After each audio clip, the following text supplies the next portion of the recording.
As a passionate entrepreneur, the issues that we work on, the issues that we're trying to solve, everything feels urgent. I don't want to wait on a solution that can solve part of the textile waste problem. Why would I wait on that? We should have it now.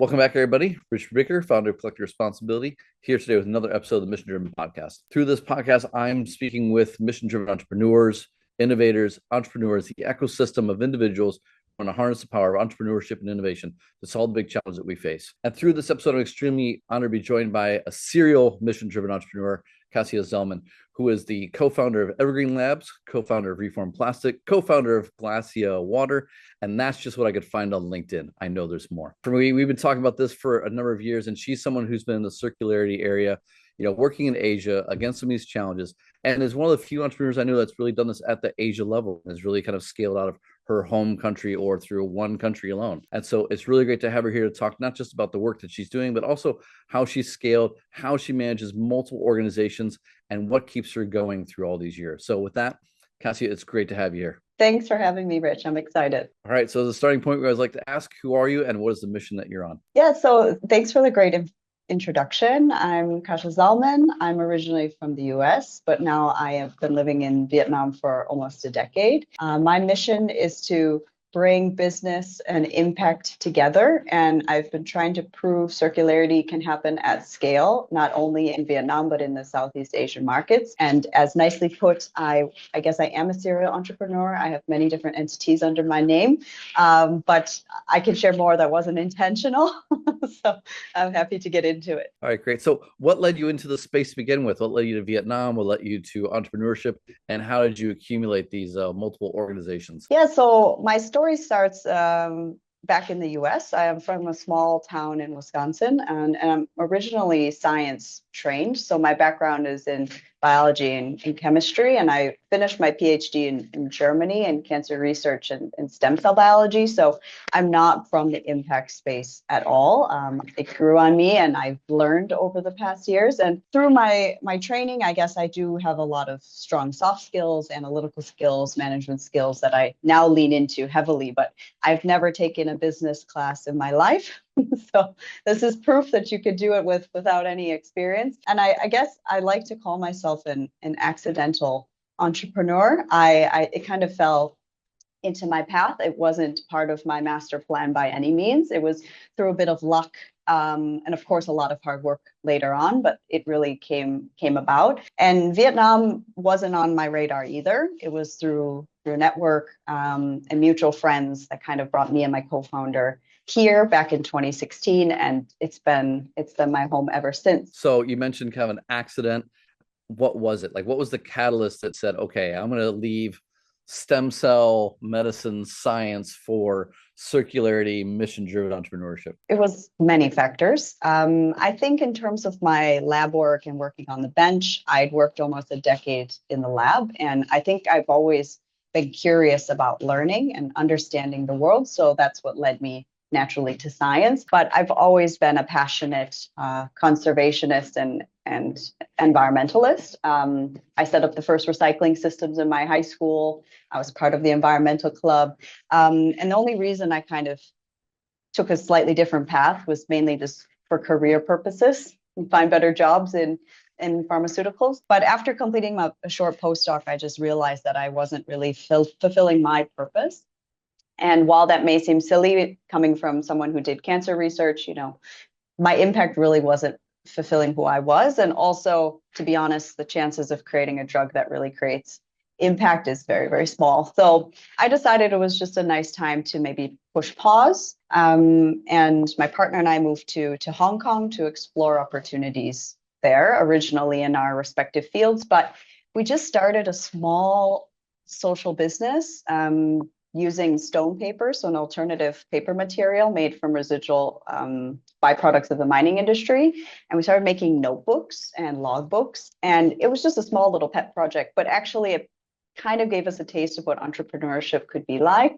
And I think you start getting into it and you get the entrepreneurial kind of itch or bug, whatever you want to call it, it's pretty hard to go back to considering a real full-time job. That's awesome. Now, when it came to that notebook, were you researching circularity, waste, things like that already, or it was just something that accidentally came like, oh yeah, that sounds fun, I'll give it a shot? We were looking at different circularity models.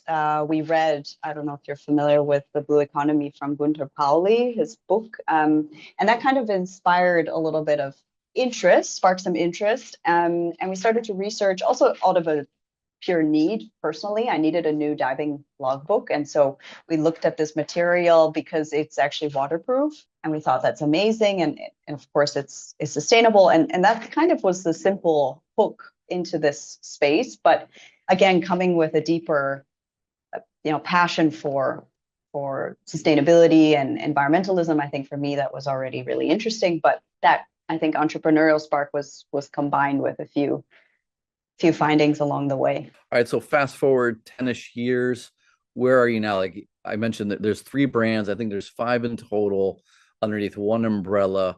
What's the size and scope of your activities, and kind of what are you working on a day-to-day basis now? And is there like common themes involved with all of them? Yes, that's a great question. And I ask myself that all the time. What am I doing? Is it too much? But Evergreen Labs really started as an impact fund, actually. So we raised a small round, and our purpose was to invest in small to medium-sized social entrepreneurs and help them scale to the market. But we realized quite early on that, first of all, it was just there wasn't a lot of entrepreneurs yet, especially social entrepreneurs back in 2016. So we were a little bit early. And those that we could find, partnering with them, and I'll get to this, I'm sure, later, in a country where I didn't speak the language, I didn't understand the culture, there was a lot of challenges with it. So we pivoted really early on in Evergreen and became what we've branded ourselves for many years as a venture builder. So we started to prove these models and say, can we build the circular economy? Now, fast forward 10 years, I would brand us as a circular economy builder, but we don't only build, we're more integrated practice. So we're able to operate, build, and scale, but we also offer our knowledge, we offer services to help those scale up their own circularity impact, and of course, we partner to help scale ours. So overall, I like to see it more as an integrated model or platform than just solely focused on the building side. But that is our origin story. And that's, of course, what built the proof and the evidence over the years. But that's not only what we are today. Now, when you have these different things that are going at once, what are the challenges as an entrepreneur? Like, do you have to have 5 separate teams, or are these really products underneath the umbrella? And actually, there's a lot of sharing of resources and things like that. It's just like it's a legal structure that's just required. So we've grown organically over the past decade. So we didn't intend, to set up multiple ventures or intend to build kind of a group type structure. I think it all kind of came together naturally, and we've always tried to keep things super lean. So shared resources across the board, keeping things efficient, and definitely makes sense as you're growing multiple things at the same time. What started to make sense was that some of these pilots started taking off, and they started to go into the market. They started to deliver products and services regularly, and it didn't necessarily fit the core of building the circular economy, but they actually started, for example, our reuse business started to sell, returnable packaged water. Like that for us started to think maybe we should spin it out and it should become its own standalone entity with some shared resources, of course. Likewise, we've done that with other things. While some of our activities and solutions now we offer as a service, it's not a standalone venture. And I think that will remain the same as long as it makes sense operationally, but we can't fit everything into the same operating bucket or container. We have to evolve it as it grows up. And maybe just one thing I forgot to mention in the previous question. So our group right now is headquartered in Singapore with 2 country offices, one in Vietnam and one in the Philippines. And under that umbrella, we also have some social ventures that you've already mentioned. We have about 70 staff in the group. Again, that's across all ventures and activities. But my co-founder and I are currently the only foreign faces you will see. The rest of the operations are all done by locals, including the management. Okay. Okay. Now, when it comes, I'm trying to kind of get an idea for how you decide what stays in the group and what gets spun off into something new. It sounds like the products are taken out or are easier to separate, where the service, knowledge, capacity stays inside. Yeah, I think you could separate it like this. I think for us, like a physical product, like a reuse refill system, bottle, that's a physical product. That's something we sell. That is, of course, in our reuse refill business, Glacia. Likewise, Reform Plastic has a technology portfolio of different solutions to upcycle hard to manage waste, and that is now in its also own. So I think that's a rough way. We look at it more as ventures are something that we own and operate, whereas a service is something we offer. So we deliver it to a client so they can do it themselves, right? And there's services like related to, of course, end-to-end waste management, but also reuse systems, also EPR implementation. So it's all in our wheelhouse based on all the learnings that we've had operating these ventures on the ground. But again, that's not something we operate for a client. We teach them how to do it, we give them the skills, and then they operate it themselves. So that's sort of how I would differentiate it, but you're also leaning into a good breakdown as well. Okay. Now, it sounds also like you have a lot of ideas that you're bubbling at any one time. How do you decide what makes it? Like what, I mean, if it stays in the core or it spins out, like when do you know it's time to invest into something longer term or something standalone, within your work? Because there's a lot of ideas, there's a lot of technologies, a lot of potential. Some things have huge scale, some things are going to be hard to scale. How do you know when it's time to take something out of, say, ideation pilot into something more formal, more mature?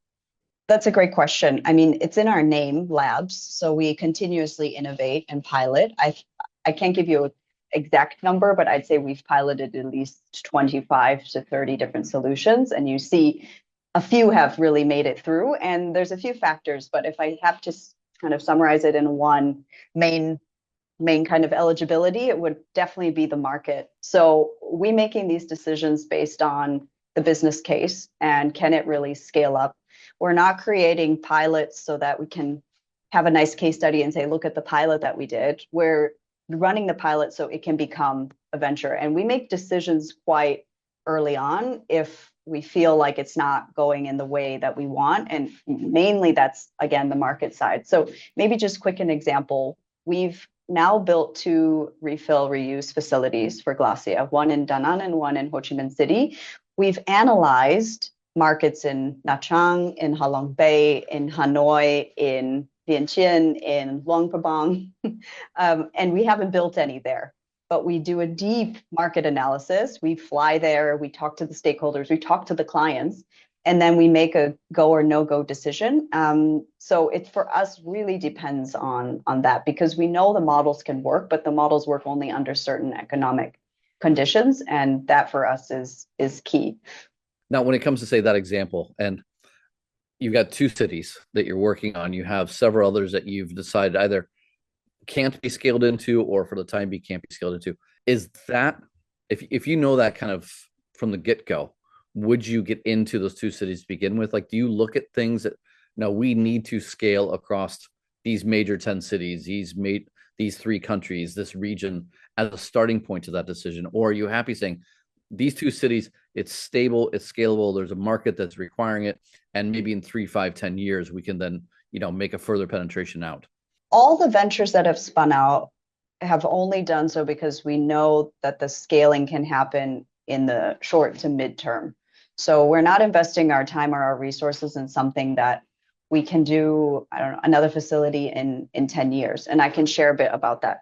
So for us, it's really important that we have the right model, the right market fit, and that we can scale in a year to 2 years versus something, that has a much longer timeline. And I think for us, that comes a lot in relation to the business model development. So when we're piloting these solutions for us are also not something new. Evergreen Labs is not reinventing the wheel. We believe all solutions have already been created. They're just not locally adapted or locally rooted as they should be, and there's no execution. So for us, that's what we try to do. And so we need to find the right fit, locally to operate this. And when we're building these solutions, we often focus on decentralized models. So mid to small scale production, so local operations, local teams, local markets. So we know we can replicate that fast versus a big facility with, central purchase, like all of that. We don't do that intentionally. So our facilities, including for reuse, refill, but also for reform plastic, are all smaller scale because they're intended to be built in locations that need them, so people can access circular solutions and not have a central, big plant or something like that.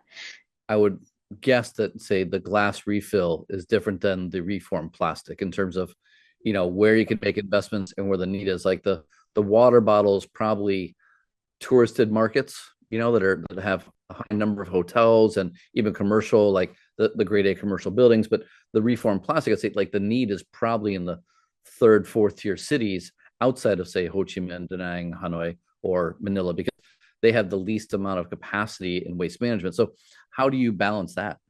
Yeah, the models and ventures we build have completely different target customers. I think for Glacia, especially for the reused bottle, we have other products and services in Glacia, but for that product alone, it's focused on high-end markets to replace all the single-use plastic, for example, in hotel rooms. So no more complimentary bottles in plastic.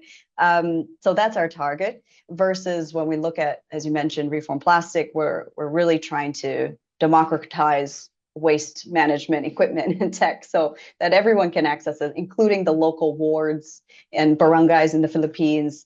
They should be able to access this technology as well. And to say access, not physically just give it to them, but they also need to be able to operate it. They need to be able to afford it. Yeah, they need to be able to manage it. So we need to design these business models so that can really happen, that it becomes a sustainable model on the ground for these people and for these communities. So that's, I think, another reason why, ventures become ventures and services stay services, because they end up having their own completely different markets, their own strategies to enter the market, to scale. And how reform scales versus how Glacia scales is also completely different. Reform plastic is using a social franchise model. Glacia, we operate on our own. So, and that, again, it really depends on the market fit. It depends on our capacity. It depends on the final product and service we're delivering. So yeah, these are a lot of considerations. And we definitely don't get it right all the time. Yeah. Okay. So first off, how do you keep this all straight? Like, how do you keep so many different models and pieces, and some things are new, some things are scaling, some things I need funding for? Like, how do you keep that all going, and for there to be, a process to the chaos that must be involved as, one of two co-founders? It's controlled chaos, I would say. And that's evolved also. It was definitely not controlled before. And the reason why, we have so much under our umbrella at the moment was by pure luck. So when we started Evergreen Labs and we made that pivot to venture building, we anticipated that many of the pilots would fail. So we said, let's get started, let's try, a few things. Long story short, they didn't fail. And that's why we ended up with so much under our belt. But we said, our purpose here is to create impact through business. So stopping something that we know is going to work, that we know is going to get plastic out of the environment, or we know is going to make reuse more accessible. We must continue. It's our purpose. And that's kind of why we see so many, our diversification is so strong. But to be honest, that also is what kept us afloat during COVID. Like, we wouldn't have survived if we didn't have so many different activities, because some things completely stopped. Some things also had to pivot severely. So while the diversification causes some controlled chaos, it does bring a lot of benefit. And how we manage it, I mean, honestly, it's a lot of pain curves and learning by doing. Just over the past couple of years, it's been our mission to bring in second level management to help us, control the chaos, which is why I think now it's evolved to that status. But now, it's more about a game of keeping up with the growth and keeping up, the team structure and dynamics with the growth. And I think we're now entering a new stage of our development where we will likely need to bring in some C-level leadership to our organization, just to also keep the founders, me and my co-founder, focused on founder things while we keep the operations running and scaling. I think that's a natural next step, but it's a big step for us, in order to keep these things under management. But I think generally positive, showing that there is market for circular solutions and there is demand and it is growing. I think that's what we want to see. Awesome. And then, okay, so when you're looking at bringing in, say, a C-level executive, would you do that with one of the sub brands like the water reform, or is that for the labs? Because and correct me if I'm wrong, I view the labs as like the mothership where all things kind of start and kind of go out from there. That's a good way. Yeah. That you would do it? So yeah, Evergreen Labs is the parent. Yeah. And it has children. And Evergreen Labs, we have a couple offices, and we're playing with the idea on many levels. I think there's advantages to bringing C-level into specific offices, but also into specific ventures. I think for us, we don't have a huge luxury of choice in this region. So we are looking for the right people. And that's also how we've grown. We look for the right opportunity, people first. We went into the Philippine market because we found the right person, not because we were super committed to the Philippines. But of course, there's a lot of work to be done, but it's solely because of a people decision. And I think that's core to also what we do, is the local ownership with a local team, but you got to find those people. So I think for looking for that next level, we need to find the right person, and then we can see where they may fit. Yeah, I mean, I don't know. I teach in the region. You came in 2016. I was in the space in 2009 when it was, 5 or 6 people in each of these cities. I mean, there's a lot of new capacity that is definitely coming online. And I guess the balance is, do you find someone who's capable, say like in circularity, from Ellen MacArthur or whatever? Like, they studied this, they were successful in another region. Do you bring them in, or do you really work to find the people here locally? And I mean, I don't know how you feel, but the last few years in particular said you have to just focus here. Like, it may not be exactly here, but the risk of finding someone who knows what they're doing but can't localize it is greater than someone who knows what they're doing locally but just needs to be upskilled a little bit. Like, I don't know how you view that, but I also feel like if you have a really clear product, it makes it a lot easier than if you're actually too diversified in terms of the work that you're doing. Yeah, it's a tough call. I think we've always leaned much more into the local, capacity building side. And as I mentioned in the beginning, we have a fully local team. It's a much bigger commitment. We're fully invested in the region, and all of our operations is relying on local people and local knowledge. But that, I think, for us is key to also the success. But when we look at the next level, the C-level, I don't know if that either exists in the way that we need it here, or is it maybe we're shooting ourselves in the foot a bit, only looking for local. So I think we're very open and agnostic to who that person may be. Maybe it's also someone like me who came to the region and is based in the region. So we're open to it. So if you're interested on this podcast, let me know. We're looking. we'll put a link in the put a little below CTA, for the CV. Yeah, no, it's interesting. Yeah. That's fantastic. Now, when it comes to the team, I am a little bit curious about how you manage it. And I ask this because at one point I had 3 teams going at the same time, 2 of them in the same office. One was a nonprofit, one was a for-profit. And there was a little bit of overlap between the 2 because of CSR and that work. But in reality, like, they were programmatically very different. And what I found was, if one was doing really well and the other one was struggling, I'd kind of divert my attention and I work on that one. And then this one would start to come in, and then you kind of go balance. And separate from the cash flow, the teams would be like, I won't say they felt whipsawed, but it was really difficult to make them feel like everything was kind of even and that everyone was getting seen, that everyone's needs were being met. Like, as a founder, you had like this limited time. And I'm curious, if you have these separate teams, like, have you found that to be a challenge? I mean, it can be very exciting, I think, for some teams and for some team players, but I've also found that at times, like, that can be one of those things that, like, if they're already tired, it becomes another challenge to maintain the energy in the office. Like, How do you balance that, and how much effort do you put into that? Right. A lot of effort to answer it quick. I think managing our company culture has been something that we've learned how to do over many, many years, but also that we're still learning every day. I think for us, because we have a lot of shared resources. So, for example, in our Vietnam office, which is also where our Glacia team is sitting, we have shared HR, we have shared communications, we have shared administration. So the teams work quite closely together, and all of our teams feel as if they're part of the Evergreen Labs group.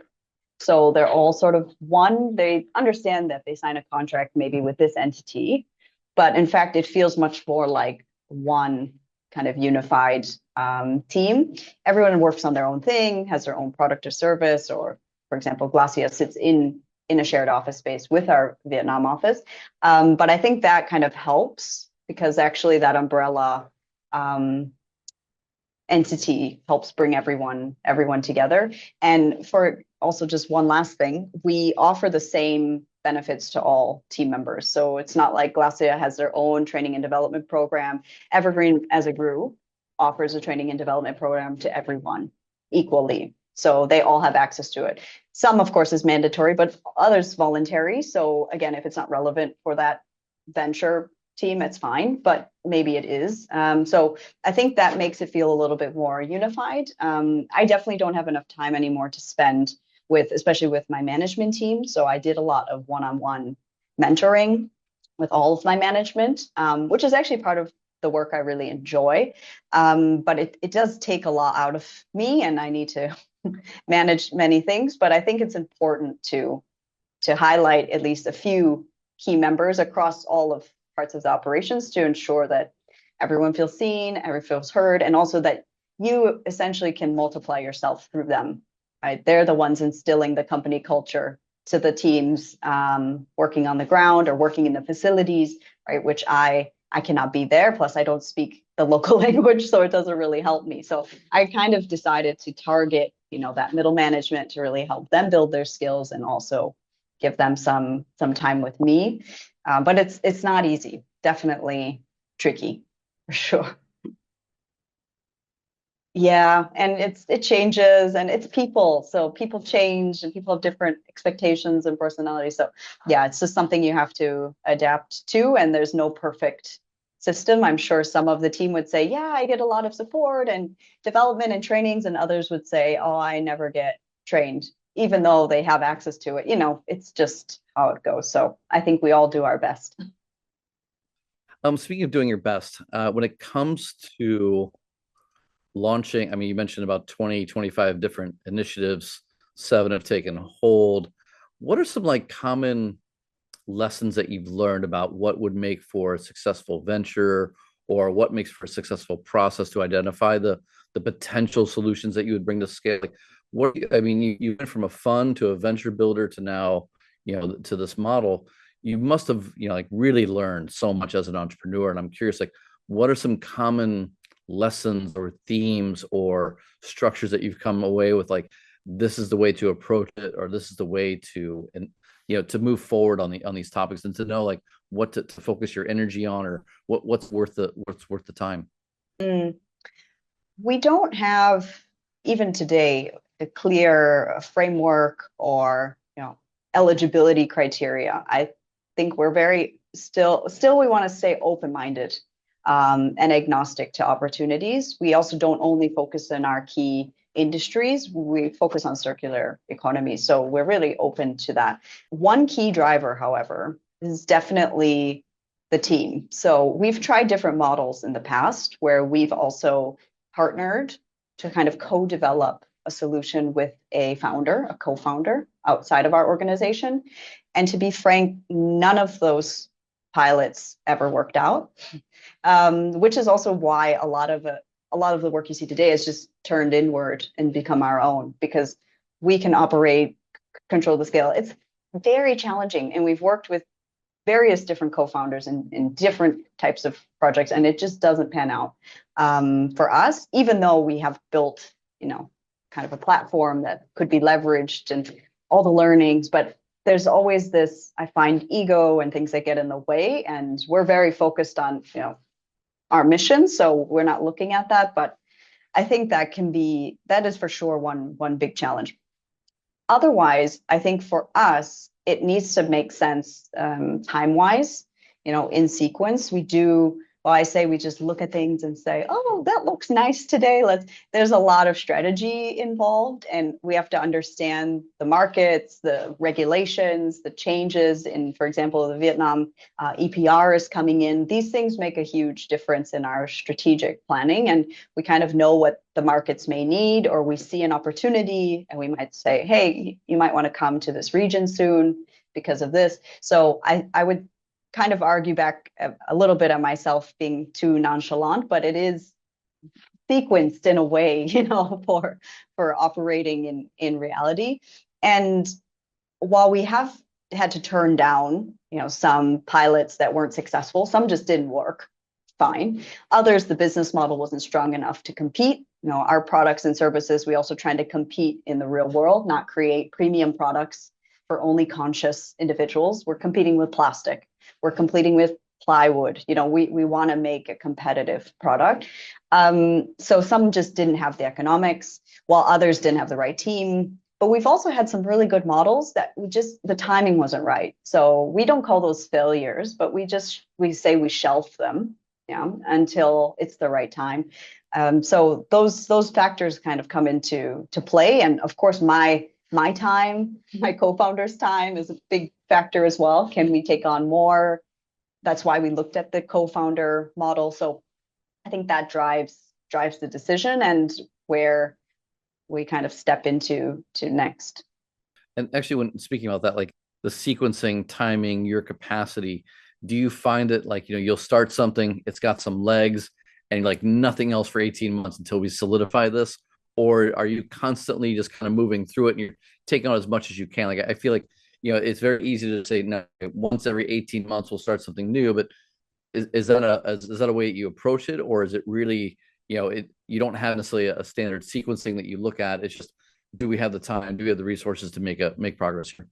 I don't believe we have the luxury of time in this space to wait. So if there is an opportunity and it's a real opportunity, we're just going to make it work.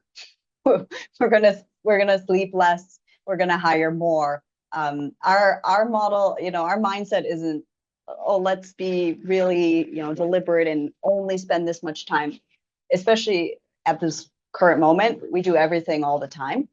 And of course, that's not sustainable long term, which is why we're looking at bringing in, C-level and things. But as a passionate entrepreneur, the issues that we work on, the issues that we're trying to solve, everything feels urgent to me. So I don't want to wait on a solution that can solve part of the textile waste problem. Why would I wait on that? We should have it now. It should be taking the waste now, right? So I think that's the mindset, and it is maybe over the top for some, but that I think it's just inherent in the sector that we work in, that I am in the landfill with people who live there their whole life. I'm seeing firsthand what this environment can do health-wise to remote communities. So I just feel this sense of responsibility and urgency. And that's why I think why we ended up doing so many things is because it's all important and it all needs to happen now as soon as possible. Right. I get it. Yeah. So when it comes to scale, your time's going to be part of that. What are some major constraints you face for bringing any of these things to scale? Great question. The scaling models vary depending on the product or service. I can give a really good example from our Reform Plastic social enterprise. We learned a lot in scaling models with this venture. We originally set up a full-scale pilot, so a full operating factory in Hoi An in 2020, right when the pandemic hit. And we aimed to prove the model at full scale, so full operating team, a full size equipment, everything. And we also aimed to show we could take the dirtiest waste, so landfill waste, and convert it into a sellable product. Because for us, if we could do that, we could apply it everywhere. And so there was a lot of big goals with this model. And what we ended up realizing was, man, it's a lot of work to run these things, but oh, the economics do work, and you can create something valuable from literal, landfill contaminated waste. But what we also learned was our scaling model was not really, let's say, up to par. So originally we thought we're just going to open these small factories. We're going to operate them. We can control everything, hire the teams. We know how to do it once. We copy paste, we replicate. Well, in the context of Vietnam, the permitting process for such a facility, because it's under the umbrella of recycling, more or less, can take up to 10 years to get a permit. So when we when we realized this, we were like, that's not scaling. Opening one factory every 10 years. Again, this sense of urgency. I said, we need to open 10 a month. Like, this is not the same. So that's when we had to pivot our scaling approach. And we said, what's really special about the tech? The tech is not that unique. Anyone could operate it. Could we train off-site? And all these questions, and testing the model. And we said, I think we can franchise it. I think we can franchise the tech. And that's the model that we then tested. We had a few inquiries and we franchised it. We learned a lot from that. And now it is what it is today, with 15 factories franchised across South Asia and Africa. But we have, I don't know, almost 60 in the pipeline waiting to be built. So this has given us the scale that we intended to, but we really had to pivot hard because it was really not part of the plan at all. And there's a lot of challenges with the franchise model. I won't say that solved all of our problems, but at least it gave us that scaling mechanism that we were after. Now, the franchise model, they're buying equipment, they're buying the brand, you have an SOP. What are you selling as part of this franchise? So we actually we're not a machine manufacturer. We have suppliers that we've worked with, and that was also part of our learning as a venture builder, is that we started to do a lot of R&D and build these machines, but we realized the price of these machines were getting way too expensive and no one would buy it. Again, it's not accessible. So we said, why don't we look for commodity machines and tweak the parameters to fit our needs? And that's what we did. So machines like this are made all the time, but we just adjusted the parameters to suit the needs that we have required for such material. And that allows us to bring down the cost significantly. So when we are selling the factories, we have the full package, but we're actually they're not procuring the equipment through us. They're procuring it through our suppliers. And then we offer, of course, the full installation, training, support, SOPs. We have built an online platform, which really is utilized as a kind of conversation starter, learning from, or peer-to-peer learning and learning from each other, so people can share what's working, troubleshooting, all of that. But before we even get started with factories, we do a whole pre-assessment and feasibility analysis, because again, that's why I call it more a social franchise. We're not just trying to sell as much tech as we can. We're trying to get plastic out of the environment.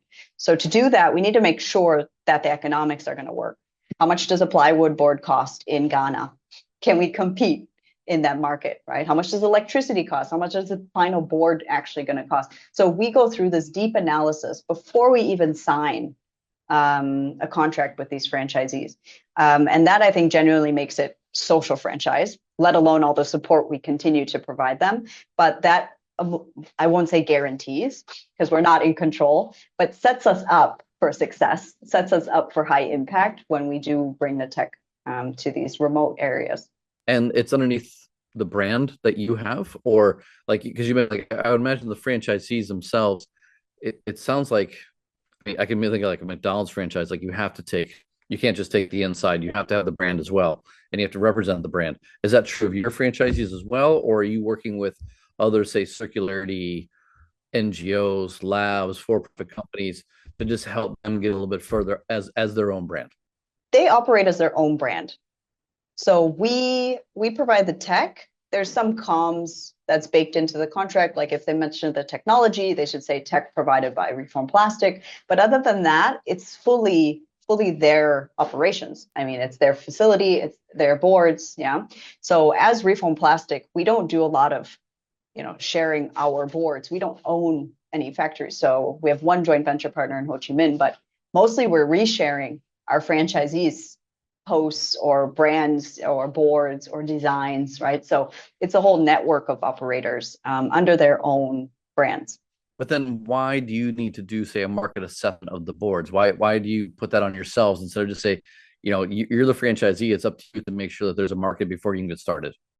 It is 100% their responsibility. But again, I think for us, we're very driven by impact. So we don't want to set up factories that then just sit there as dead assets. We also want to make sure that waste is getting removed from the environment. That's our ultimate goal. So it's an assurance to us that we are creating that impact. We're continuously improving our reporting process to our franchisees. As you can imagine, that's very difficult, especially with these remote areas and communities and different languages. But I think for us, we want more or less a guarantee that if this gets built and operated how it should be, there will be positive impact. Now, I can imagine you mentioned the co-founders you struggled with, didn't work out. Franchisees, a little bit easier or also similar challenges? We're not so responsible for them. So they're running their own businesses. And it's like you said, their responsibility to make it successful. If they're successful or not, that's up to them. We do get, a franchise fee up front. Some models we get continuous revenue share, some we don't. So it really depends. But ultimately, it's on them to make it successful. So there's a lot less dependency. And also, we've already built the system that we know works, and we just copy it to their context, and they have to make it work in their context. Versus with a co-founder, we're co-building, co-developing, and I think that's where we run into more challenges. But through these franchisees partnerships, can you see yourself turning into, say, a co-founder or piggybacking off that franchise to bring in other things that are coming out of your lab? Like, I can almost see like this is a nice tester in a way. Like, do we work well together in this relationship? Let's build on it. Have you got that vision for that, or is that something that if it comes great, but you're not necessarily so focused on? We're open to opportunities, and it's a good idea, good thought. We're always very, very opportunistic when we look at, again, finding the right teams or the right people that can implement. I think because we, again, operate quite different things. So if we're looking at a reform franchisee, they could be government, they could be a local social enterprise, an NGO. They're probably not going to be capable of also operating or bringing Glacia to Indonesia, for example, right? So it's a slightly different partnership, a slightly different resource and understanding also of the market. I think there might be some ways to find good people, and without disclosing too much, I can't disclose, but I don't want to get into it. We have found good staff through some former franchisees. So we have been able to scale that way. They're no longer a partner from us. So it was a very good strategic move. And again, looking at people first and how we can scale up through the right people, that was a great opportunity that we took. Scale, people, government. I view there's a huge opportunity either at present or coming, where governments finally start to realize that social entrepreneurs, social innovation is kind of a key to solving their problems, and that the more comfortable they get trusting entrepreneurs who are not in their normal ecosystem, procurement system, whatever, with these challenges, the better we're going to get at actually solving some of these challenges. And I'm curious, like, what are you seeing in terms of governments, in terms of understanding of issues, openness to working with entrepreneurs, and delivering effective capacity or opening doors for you? I've had some very positive experiences and moments with government, and also some very negative or maybe hopeless experiences. And it depends a bit on the context and the timing and things. I don't want to generalize too much, but I do believe there has been a very important shift that's happening now, where we've had quite a lot of positive conversations. For example, in the Philippines, the government is very open to innovation and new ideas. The bureaucratic steps to actually execute those things, different story, it can be quite slow. But there has been a lot of positive, open-mindedness where there's now looking at green procurement. Can we procure only products that have been created from upcycled material, for example? And I think these types of things are needed to also showcase that, one, that's part of their strategy, but two, we want to support local entrepreneurs and SMEs. And there's so many good small, medium businesses doing all the work, competing in markets where many things are subsidized. It's not for us, but we don't get any of the advantage to compete, with government procurements or things like that. And also when we look at different markets like construction material, so when we have our boards, for example, we do need a lot of government support because construction industries are so traditional and deeply rooted. So how do you break into a market like that with a new material? It's very difficult. So having the government showcase that or feature that or use the products will really help make that transition even faster. All right. So entrepreneurship, it's a long game. You've got a lot of balls in the field. What helps you sustain your energy, motivation, clarity over time? Like I can imagine you're a little bit frustrated by scale and how to get through that. And can we just solve these problems? But like when you're working with so many things, like how do you sustain yourself, your motivation and clarity through all the work that you're doing? One thing I learned, I would say more recently, is to be strict with my boundaries. I think that sounds obvious, of course, but it takes a lot of deliberate intention as an entrepreneur to actually be strict about it. Because as an entrepreneur, you're never off the clock, right? Even if you're on vacation or a holiday, if there's an issue, it's your issue. If there's a staff problem, it's your staff problem. And so I think you never really get away. And that can be really draining. I think we also have realized like there's never a day off. While we do maybe have a few moments of peace and quiet or a full day, where we can relax, I think that can be really draining. So for me, setting strict boundaries, I try to, of course, reduce screen time, but I'm definitely nowhere near perfect on that. But I have realized that I do need to prioritize myself a little bit more. I need to recharge my battery, as you say, because I cannot perform the way that my team needs me to if I don't prioritize those things. So it has been more evident over the past years. Of course, as I'm getting older, I'm not as energized as I was when I first started this adventure. So I do need to focus on it and be much more intentional. And I think that's, again, something I'm not perfect at by any means, but I have been trying the past couple of years. But with that in mind, my last question, and passing on the energy to the next generation, if you were advising your younger self as you're getting started, in this journey, what are two or three pieces of advice you give yourself to, I won't say having more impact or having more scale or doing it better, but knowing what you know now and building all the things you have now after 10 years, what are a couple pieces of advice you give to yourself on the start of that journey? What a great question to end, Rich. Thank you for that. I've thought about this, and my younger self would be so confused if she knew what I do now, because that was just not on my radar whatsoever. I couldn't, in my wildest dreams, have imagined what a life and how lucky I am, to live this life. But I would tell my younger self a few things. I think first, the path is going to be a lot harder than you think.